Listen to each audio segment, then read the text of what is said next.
जी का जंजाल बनी प्रेमिका। प्रदेश की राजधानी होने के नाते रोजाना लाखों लोग लखनऊ आते जाते रहते हैं। इसी वजह से लखनऊ के रेलवे स्टेशन चारबाग के आसपास तो हर तरह के होटलों की भरमार है ही, उससे सटे इलाकों का भी यही हाल है।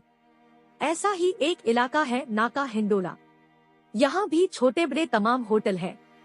नाका हिंडोला के मोहल्ला विजयनगर में गुरुद्वारे के पीछे एक होटल है, सिंह होटल एंड पंजाबी रसोई। 16 सितंबर की सुबह 11 बजे के आसपास होटल का कर्मचारी मोहन बहादुर बेसमेंट में बने कमरों की ओर गया तो गैलरी में उसे एक बच्चा रोता हुआ दिखाई दिया। वह लपक कर बच्चे के पास पहुंचा। बच्चा 4 साल के आसपास रहा होगा। उसने उसे गोद में उठाकर पुचकारते हुए पूछा, क्या हुआ बेटा, मम्मी ने मारा क्या? नहीं, मम्मी ने नहीं मारा। मम्मी को पापा मार कर भाग गए, बच्चे ने कहा। मार कर कहाँ भाग गए पापा? मोहन ने पूछा तो बच्चा रोते हुए बोला, पता नहीं। मोहन बहादुर को पहले लगा कि पति पत्नी में मारपीट हुई होगी या हो रही होगी, इसलिए बच्चा रोते हुए बाहर आ गया होगा। लेकिन अब उसे मामला कुछ और ही लगा, इसलिए उसने पूछा, मम्मी कहाँ है? वह बाथरूम में पड़ी है, बच्चे ने कहा। तुम किस कमरे से बाहर आए हो? मोहन ने जल्दी से पूछा तो बच्चे ने कमरा नंबर 102 की ओर इशारा कर दिया। मोहन बच्चे को गोद में लिए कमरे के अंदर बने बाथरूम में पहुंचा तो वहां की हकीकत देखकर परेशान हो उठा। बाथरूम में एक महिला की अर्धनग्न लाश पड़ी थी। बच्चे ने उस लाश की ओर अंगुली से इशारा करके कहा, यही मेरी मम्मी है, पापा इन्हें मार कर भाग गए हैं। लाश देखकर मोहन बच्चे को गोद में उठाए लगभग भागते हुए होटल के मैनेजर रामकुमार के पास पहुंचा। उसने पूरी बात उन्हें बताई तो होटल में अफरा-तफरी मच गई। होटल के सारे कर्मचारी इकट्ठा हो गए। मैनेजर रामकुमार ने स्वयं कमरे में जाकर देखा। लाश देखकर उनके भी हाथ पांव फूल गए। उन्होंने तुरंत होटल मालिक राजकुमार और स्थानीय थाना नाका हिंडोला पुलिस को घटना की सूचना दी। सूचना मिलते ही इंस्पेक्टर विजय प्रकाश सिंह ने पहले तो इस घटना की सूचना पुलिस अधिकारियों को दी, उसके बाद खुद पुलिस कर्मियों को साथ लेकर सिंह होटल पहुंच गए। होटल मालिक राजकुमार उनका इंतजार बाहर कर रहे थे। उनके पहुंचते ही वह उन्हें साथ लेकर बेसमेंट स्थित उस कमरे पर पहुंचे जिसमें लाश पड़ी थी। लाश कमरे के बाथरूम में अर्धनग्न अवस्था में थी। सरसरी तौर पर निरीक्षण के बाद उन्होंने मृतका के नग्न हिस्से पर कपड़ा डलवाया। मृतका की उम्र 22 से 23 साल रही होगी। उसके गले को किसी तेज धारदार हथियार से काटा गया था, जिससे निकला खून गर्दन से लेकर पीठ के नीचे तक जमीन पर फैला था। इंस्पेक्टर विजय प्रकाश सिंह लाश का निरीक्षण कर ही रहे थे कि एएसपी पश्चिम अजय कुमार और सीओ कैसरबाग हृदेश कठेरिया भी फोरेंसिक टीम के साथ होटल पहुंच गए। फोरेंसिक टीम घटनास्थल से साक्ष्य जुटाने में लग गई तो पुलिस अधिकारी होटल के मालिक और मैनेजर से पूछताछ करने लगे। कमरे की तलाशी में ऐसी कोई भी चीज नहीं मिली जिससे मृतका या उसके पति के बारे में कुछ पता चलता। पुलिस अधिकारियों ने बच्चे को अपने पास बुलाकर पुचकारते हुए प्यार से पूछा, बेटा तुम्हारा नाम क्या है? आयुष। यह मेरा स्कूल का नाम है। घर में मुझे सब शिवा कहते थे, बच्चे ने जवाब में बताया। तुम्हारी मम्मी को किसने मारा? पापा ने मारा है। पापा ने मम्मी को कैसे मारा? एएसपी अजय कुमार ने पूछा तो बच्चे ने कहा, पहले तो पापा ने मम्मी को खूब मारा। मम्मी खूब रो रही थी, फिर भी पापा उनको मारते रहे। पापा उन्हें मारते हुए बाथरूम में ले गए। वहीं मम्मी बेहोश हो गई। मम्मी को मारते देख मैं जोर जोर से रो रहा था। पापा ने मुझे गोद में उठाया और बिस्तर पर लिटा दिया। कुछ देर में मैं सो गया। सुबह उठकर देखा तो मम्मी मर चुकी थी। पापा नहीं दिखाई दिए तो मैं रोने लगा। रोते हुए कमरे से बाहर आया तो अंकल ने मुझे गोद में ले लिया। पुलिस अधिकारियों ने बच्चे को एक महिला सिपाही के हवाले करके उसे बच्चे को कुछ खिलाने पिलाने को कहा। इसके बाद होटल के मैनेजर रामकुमार से मृतका के बारे में पूछताछ की गई तो उसने बताया, कल यानी 15 सितंबर की रात 11 बजे एक आदमी पत्नी और बेटे के साथ आया था। उसने अपना नाम बबलू, पत्नी का सीमा और 4 वर्षीय बेटे का नाम आयुष उर्फ शिवा बताया। कमरा मांगने पर मैंने उससे आईडी मांगी तो उसने अपना आधार कार्ड दिया। तब काफी रात हो चुकी थी, इसलिए उसकी फोटोकॉपी नहीं हो सकती थी। इसलिए मैंने उसका आधार कार्ड रख लिया और उसे कमरा नंबर 102 की चाबी दे दी। होटल का वेटर उसका सामान लेकर उसे कमरे तक पहुंचाने गया। कमरे में जाने के कुछ देर बाद बबलू चारबाग गया और वहां से खाना ले आया। सुबह 6:30 बजे बबलू ने मेरे पास आकर कहा कि मुझे आधार कार्ड की जरूरत है, इसलिए आप मुझे मेरा आधार कार्ड दे दीजिए। थोड़ी देर में दुकान खुल जाएगी तो मैं फोटोकॉपी करा कर दे दूंगा। चिंता की कोई बात नहीं, मेरी पत्नी और बच्चा होटल में ही है। मैंने आधार कार्ड दे दिया तो वह कमरे में गया और अपना बैग लेकर चला गया। उसकी पत्नी और बच्चा होटल में ही था, इसलिए मैंने सोचा वह लौट कर आएगा ही, लेकिन वह लौट कर नहीं आया। जब आयुष रोता हुआ कमरे से बाहर आया तो पता चला कि वह पत्नी की हत्या करके भाग गया है। बबलू भले ही आधार कार्ड लेकर चला गया था, लेकिन उसका नंबर, उस पर लिखा पता और मोबाइल नंबर होटल के रजिस्टर में लिख लिया गया था। पुलिस ने उसका आधार नंबर, पता और मोबाइल नंबर नोट कर लिया। इसके बाद घटनास्थल की कार्रवाई निपटा कर लाश को पोस्टमार्टम के लिए मेडिकल कॉलेज भिजवा दिया गया। थाना नाका हिंडोला के थाना प्रभारी विजय प्रकाश बच्चे को साथ लेकर थाने आ गए और होटल मालिक राजकुमार की ओर से मृतका सीमा के पति बबलू के खिलाफ हत्या का मुकदमा दर्ज करा दिया। रिपोर्ट दर्ज करने के बाद पुलिस ने होटल में दर्ज आधार कार्ड के पते और मोबाइल नंबर की जांच कराई तो दोनों फर्जी निकले। आधार कार्ड के अनुसार बबलू का पता RZ 30 स्मितापुरी पार्क रोड नई दिल्ली लिखा था, जो फर्जी पाया गया। आधार कार्ड के नंबर में 2 अंक गलत थे। कमरे में ऐसा कुछ भी नहीं मिला था जिससे हत्यारे के बारे में या मृतका के बारे में कुछ पता चलता। इंस्पेक्टर विजय प्रकाश सिंह सोच रहे थे कि अब क्या किया जाए। तभी उनकी नजर आयुष पर पड़ी। वह स्कूल की ड्रेस पहने था। उन्होंने उसकी स्कूली शर्ट के कॉलर पर लगे टैग को देखा। उसमें जो लेबल लगा था उसमें स्टार यूनिफॉर्म लिखा था। इसका मतलब ड्रेस जिस कंपनी में तैयार की गई थी उसका नाम स्टार यूनिफॉर्म था। स्कूल ड्रेस तैयार करने वाली इस कंपनी के बारे में शायद इंटरनेट से कुछ पता चल जाए। यह सोचकर उन्होंने इंटरनेट पर सर्च किया तो कंपनी का पता और फोन नंबर मिल गया। पुलिस ने उस नंबर पर फोन करके संपर्क किया। जब कंपनी के बारे में पता चल गया तो पुलिस ने व्हाट्सएप द्वारा आयुष और उसकी ड्रेस की फोटो कंपनी को भेजी तो कंपनी ने बताया कि यह ड्रेस एक प्ले स्कूल की है जिसका पता है M24 चाणक्य प्लेस, डाबरी, नई दिल्ली। यह जानकारी मिलने के बाद पुलिस की एक टीम नई दिल्ली पहुंच गई। इस पुलिस टीम ने प्ले स्कूल के प्रबंधक को आयुष का फोटो दिखाकर पूरी बात बताई तो प्रबंधक ने स्कूल के रजिस्टर से आयुष के घर का पता लिखा दिया। आयुष के माता पिता स्कूल से कुछ दूरी पर सीतापुरी कॉलोनी में अवधेश के मकान में किराए पर कमरा लेकर रहते थे। पुलिस टीम ने अवधेश से पूछताछ की तो पता चला कि उसके किराएदार का नाम बबलू नहीं बल्कि मणिकांत मिश्रा है और वह गोरखपुर के थाना सहजनवा के मोहल्ला डुगडुया का रहने वाला है। उसके पिता का नाम विश्वम्भरनाथ मिश्रा है। सीमा उसकी ब्याहता पत्नी नहीं थी बल्कि दोनों लिव इन रिलेशन में रहते थे। पुलिस टीम ने दिल्ली से ही इंस्पेक्टर विजय प्रकाश को फोन करके सीमा के असली हत्यारे का नाम पता बता दिया। इसके बाद विजय कुमार ने दूसरी पुलिस टीम गोरखपुर भेज दी। 19 सितंबर को गोरखपुर गई पुलिस टीम ने स्थानीय पुलिस की मदद से मणिकांत के घर छापा मारा तो वह घर पर ही मिल गया। पूछताछ में उसने न केवल सीमा की हत्या का अपना अपराध कबूल कर लिया बल्कि हत्या में प्रयुक्त सब्जी काटने वाला चाकू भी बरामद करा दिया। पुलिस टीम मणिकांत को गिरफ्तार करके लखनऊ ले आई। थाने में की गई पूछताछ में मणिकांत ने सीमा की हत्या की जो कहानी सुनाई वह कुछ इस प्रकार थी। उत्तर प्रदेश के जिला गोरखपुर के थाना पिपराइच के पुखरभिंडा गांव में रहता था कमल सिंह। उसके परिवार में पत्नी और एक ही बेटी थी सीमा। वह अपराधी प्रवृत्ति का था, इसलिए पत्नी और बच्चों पर खास ध्यान नहीं देता था। वैसे भी वह ज्यादातर जेल में ही रहता था, इसलिए पत्नी और बेटी अपने मन की मालिक थी। सीमा खूबसूरत भी थी और महत्वाकांक्षी भी। वह जवान हुई तो उसकी खूबसूरती लोगों की आंखों में बैठ गई। उसे जो भी देखता ही रह जाता। जिसका बाप अपराधी हो उसके घर का माहौल तो वैसे भी अच्छा नहीं होता, क्योंकि उसके साथ उठने बैठने वाले कोई अच्छे लोग तो होते नहीं। कमल के यहाँ भी उसी के जैसे लोग आते थे। जवान बेटी को ऐसे लोगों से दूर रखना चाहिए, लेकिन कमल को इस बात की कोई चिंता ही नहीं थी।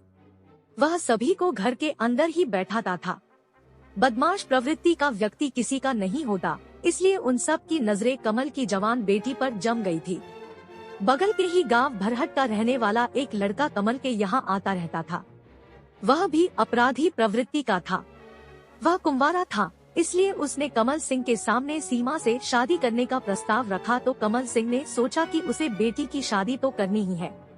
अगर वह अपने हिसाब से शादी करेगा तो दुनिया भर का इंतजाम और दान दहेज के लिए काफी पैसे खर्च करने पड़ेंगे, और यदि वह सीमा की शादी इस लड़के से कर देता है तो उसे अपने पास से एक पैसा खर्च नहीं करना पड़ेगा। इतना ही नहीं बल्कि वह चाहे तो इस लड़के से कुछ पैसे भी ले लेगा।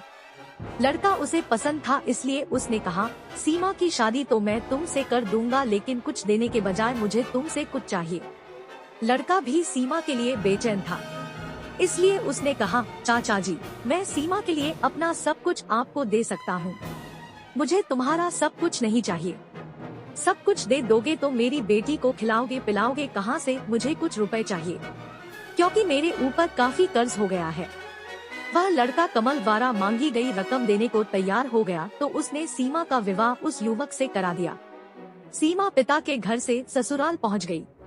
वहां कुछ दिनों तक तो सब कुछ ठीक ठाक रहा, लेकिन बाद में वह लड़का बात बात पर सीमा से मारपीट करने लगा तो परेशान होकर सीमा उससे तलाक लेकर मायके चली आई। सीमा पहले से ही बिना अंकुश की थी।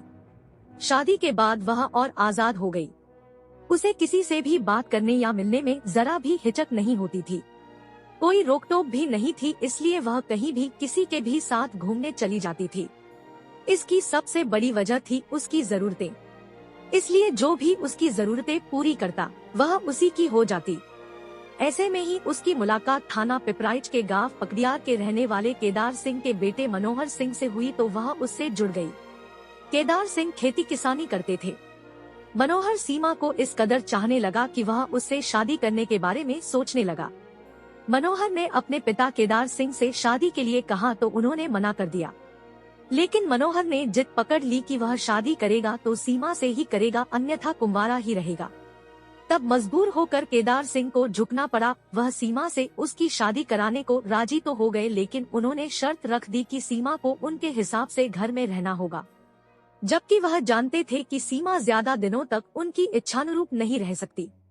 इसीलिए उन्होंने यह शर्त रखी थी। मनोहर से शादी के बाद सीमा ने एक बेटे को जन्म दिया जिसका नाम आयुष रखा गया, लेकिन घर में उसे सब प्यार से शिवा कहते थे। केदार सिंह ने सीमा पर काफी बंदिशें लगा रखी थी। उसे परेशान करने के लिए वह बात बात पर उसे प्रताड़ित करते रहते थे। सीमा को बंदिशें वैसे भी कभी रास नहीं आईं। वह तो खुले आकाश में विचरण करने वाली युवती थी। यही वजह थी कि जल्दी ही वह उस घर के माहौल से तंग आ गई। वह उस घर से भागने की कोशिश करने लगी। आखिर एक दिन मौका मिलते ही वह बेटे को लेकर उस घर से हमेशा हमेशा के लिए भाग निकली। सीमा मायके आई तो उसका पिता कमल सिंह किसी मामले में गोरखपुर जेल में बंद था। सीमा अक्सर अपने पिता से मिलने जेल जाती रहती थी। वहीं उसकी मुलाकात मणिकांत मिश्रा से हुई। वह भी अपने पिता विश्वंभरनाथ मिश्रा से मिलने जेल आता रहता था। मणिकांत के पिता विश्वंभरनाथ मिश्रा जिला महाराजगंज में कोऑपरेटिव बैंक की नौतनवा शाखा में सचिव थे। 2008 में उन्हें गबन और धोखाधड़ी के मामले में गोरखपुर जेल भेज दिया गया था। मणिकांत मिश्रा मां बाप का इकलौता बेटा था। मणिकांत भी अपने पिता से मिलने जेल आता रहता था और सीमा भी अक्सर दोनों की मुलाकात हो जाती थी। कभी दोनों ने एक दूसरे के बारे में पूछ लिया तो उसके बाद उनमें बातचीत होने लगी। बातचीत होते होते उनमें दोस्ती हुई और फिर प्यार। बाप जेल में था, मुकदमा चल रहा था, आमदनी का कोई और जरिया नहीं था, इसलिए मणिकांत दिल्ली चला गया और वहाँ वह कढ़ाई का काम करने लगा। रहने के लिए उसने डाबडी की सीतापुरी कॉलोनी में अवधेश के मकान में एक कमरा किराए पर ले लिया। मणिकांत दिल्ली में रहता था और सीमा गोरखपुर में, लेकिन दोनों में फोन पर बातें होती रहती थी। सीमा ने उससे कहा कि उसे वहाँ अच्छा नहीं लगता। इस पर मणिकांत ने उसे दिल्ली बुला लिया। वह बेटे को लेकर दिल्ली पहुँच गयी। सीमा को दिल्ली आए 2 से 3 दिन ही हुए थे कि एक रात उसने कहा, मणि, हम दोनों एक दूसरे को पसंद ही नहीं करते, बल्कि एक दूसरे को जी जान से चाहते भी हैं। हमें एक दूसरे से दूर रहना भी अच्छा नहीं लगता। क्यों न हम दोनों शादी कर लें? सीमा की इस बात पर मणिकांत गंभीर हो गया। कुछ देर सोचने के बाद उसने कहा, सीमा, प्यार करना अलग बात है और शादी करना अलग बात। मैं तुमसे प्यार तो करता हूँ, लेकिन शादी नहीं कर सकता। क्यों? प्यार करते हो तो शादी करने में क्या परेशानी है? तुम शादीशुदा ही नहीं, किसी दूसरे के एक बच्चे की माँ भी हो, ऐसे में मैं तुमसे कैसे शादी कर सकता हूँ? तो क्या तुम मुझे बेसहारा छोड़ दोगे? मैं तो बड़ी उम्मीद लेकर तुम्हारे पास आई थी कि तुम मुझसे प्यार करते हो, इसलिए मुझे अपना लोगे। सीमा, मैं तुम्हें बेसहारा भी नहीं छोड़ सकता और शादी भी नहीं कर सकता। अगर तुम चाहो तो एक रास्ता है। क्या? लिव इन रिलेशनशिप, यानी हम दोनों बिना शादी के एक साथ पति पत्नी की तरह रह सकते हैं। सीमा मरती क्या न करती, वह राजी हो गई।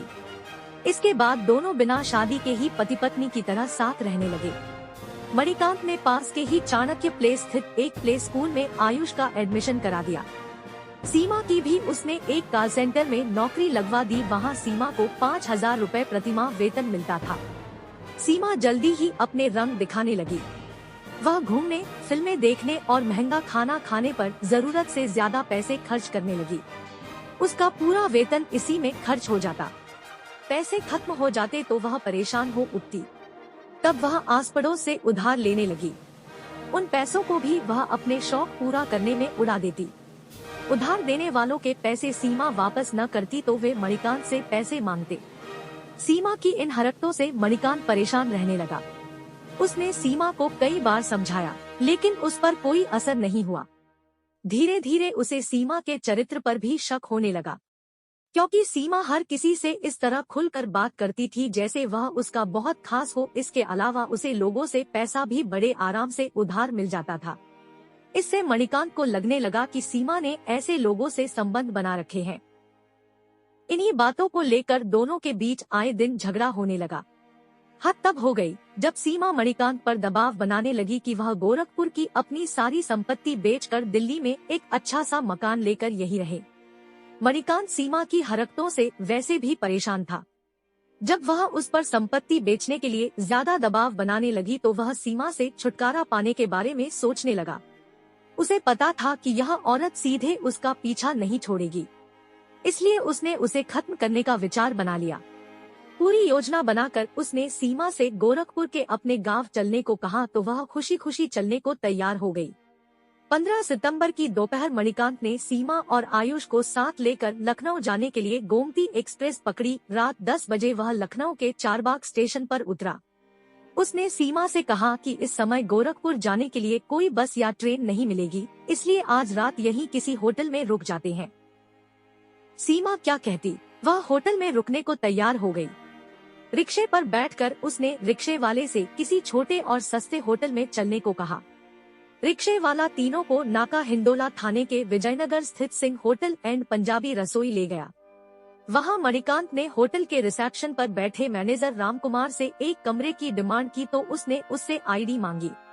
मणिकांत ने सुबह को आईडी की फोटोकॉपी देने को कहा। तब उसने उसका आधार कार्ड लेकर उसका नंबर, मोबाइल नंबर और पता दर्ज कर लिया।